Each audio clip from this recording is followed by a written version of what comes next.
Welcome to Let Me Fix This. Enjoy the video. In this video, I will explain how to play Call of Duty Mobile Undead Siege.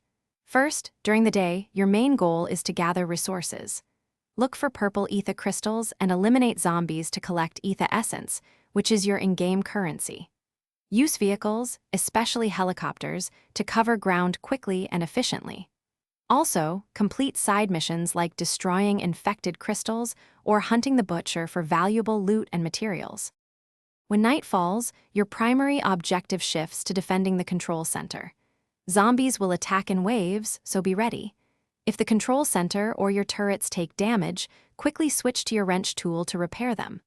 Strategic placement and upgrading of your turrets are vital for holding back the horde. Remember, teamwork is key.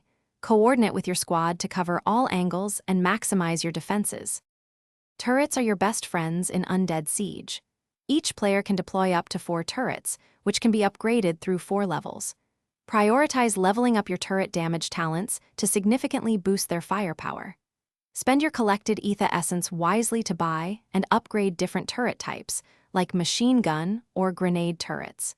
Experiment with combinations to create a robust defense against the increasingly challenging zombie waves.